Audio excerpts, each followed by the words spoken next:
Altijd zeer welkom weet hier, dat ik altijd weer het fantastisch vind om hier te zijn.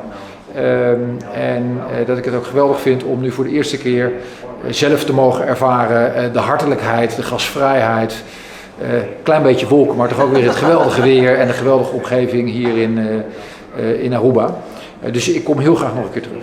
AUE nos ha reunido com o ministro Wopke Hoekstra de Relações Exterior de Holanda em reunião bilateral aqui na Aruba.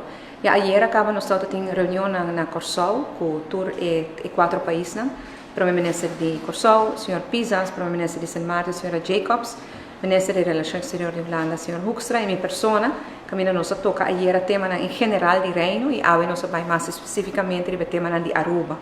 Ave claro, nós volvemos a tocar o tema de Venezuela, mas eu muito contente com nós tour teribo linha e essa está com nós trabalha na curva chega na reapertura de fronteira, pero prometo que essa nós mester chega na palavra concreto se que Venezuela conta llena e condiciona para a reapertura. Bom, por isso chega abre para sobre que tem hopi requisito na começa a ter em conta com ele e nos quer mesmo tipo de palavra que nós fazemos na 2018 hora que a fronteira abre, nós que volve ter em place agora que na fronteira por abre.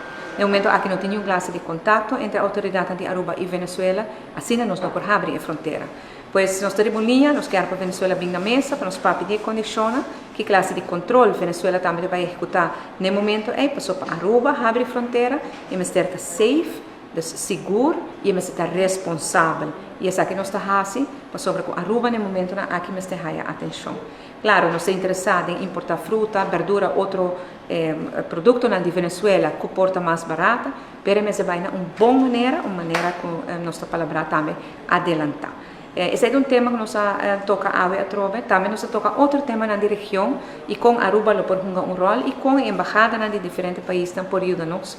E nós assim hobby bom palabração, mira back na 2 dias de reunião, hobby intenso, sim, me digo bisa, hobby cansaço, pero sumamente frutífero, especialmente para Aruba. E está também um ponto de relação entre Aruba e Holanda, que pouco a pouco está melhorando e vou ter o veterano aqui também.